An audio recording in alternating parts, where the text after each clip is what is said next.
Hello friends, हमें देखना ये कोड ऑप्टिमाइजेशन होता क्या है कंपाइलर डिज़ाइन के अंदर। यदि हम देखें, एक कंपाइलर दो फेस में डिवाइड हो सकता है। एक होता है एनालिसिस फेस और दूसरा होता है सिंथेसिस फेस। यदि हम इस डायग्राम में देखें तो जो एनालिसिस फेस होता है ये होता है फ्रंट एंड, और जो सिंथेसिस फेस होता है वो होता है बैक एंड। फ्रंट एंड मतलब वो होता है जिसको मशीन कोड में ट्रांसफॉर्म होने से पहले हम देख सके, चेक कर सके, जिसमें चेंजेस कर सकें।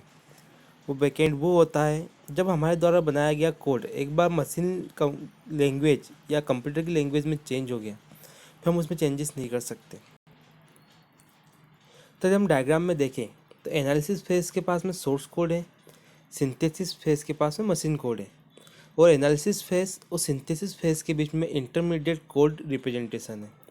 तो इंटरमीडिएट कोड वो है मशीन कोड बनने से पहले और सोर्स कोड के बीच में जो कोड जनरेट होता है उसे हम बोलते हैं intermediate code representation.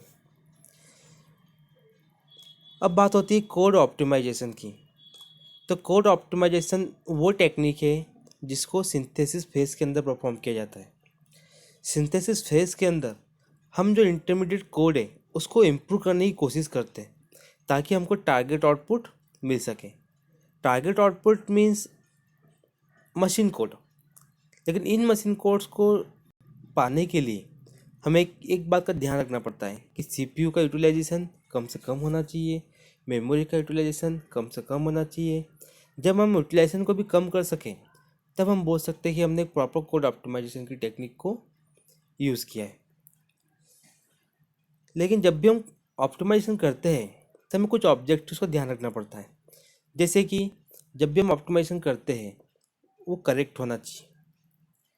That means जो हमारा सोर्स कोड है उसका जो आउटपुट मिलने वाला था हमें वही आउटपुट मिलना चाहिए, कोई दूसरा आउटपुट नहीं मिलना चाहिए। नेक्स्ट पॉइंट है कि इस speed of computer performance should be increase. Speed कम नहीं होना चाहिए परफॉर्मेंस की। यदि हम कोड ऑप्टिमाइजेशन कर रहे हैं तो हमें जो स्पीड मिलने वाली थी हमें वही स्पीड मिलना चाहिए, उससे कम स्पीड नहीं मिलना चाहिए। अब यदि हम देखें तो when to optimise the code, code optimisation की हमें ज़रूरत कब पड़ती है। कोड ऑप्टिमाइजेशन हम तब करते हैं जब हमारा प्रोग्राम, हमारा सोर्स कोड बन के रेडी हो जाता है। एक बार आपका सोर्स कोड, आपका प्रोग्राम पूरी तरीके से बन के रेडी हो गया, उसके बाद हम कोड ऑप्टिमाइजेशन की टेक्निक को परफॉर्म करते हैं। आधे अधूरे कोड पे कभी भी हमें कोड ऑप्टिमाइजेशन की टेक्निक को परफॉर्म नहीं करना है।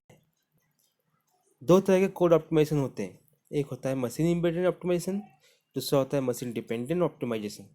मशीन इंडिपेंडेंट ऑप्टिमाइजेशन वो होता है जो सीपीयू या फिर मेमोरी को यूज़ नहीं करता है। जब भी वो कोड को ऑप्टिमाइज़ करता है तो इस बात का ध्यान रखता है कि सीपीयू रजिस्टर या फिर मेमोरी हियरार्ची कोड ऑप्टिमाइजेशन में इन्वॉल्व नहीं होना चाहिए। और यह इस तरह का कोड ऑप्टिमाइजेशन टारगेट आउटपुट के होने से पहले किया जाता है। यानी हम बोल सकते हैं कि आपका टारगेट आउटपुट बन के रेडी नहीं है, टारगेट आउटपुट के बन के रेडी होने से पहले जिस तरह का कोड ऑप्टिमाइजेशन हम करेंगे उसको बोलते हैं machine dependent optimisation.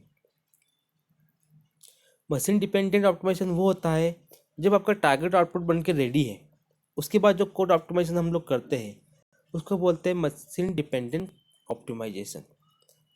Machine dependent optimisation में सीपीयू का यूज़ भी होता है, रजिस्टर्स का भी होता है, मेमोरी हियरार्ची का भी यूज़ होता है। हेलो फ्रेंड्स, नेक्स्ट लेक्चर में, नेक्स्ट वीडियो में हम लोग देखेंगे कोड ऑप्टिमाइजेशन के आगे और क्या होता है। धन्यवाद।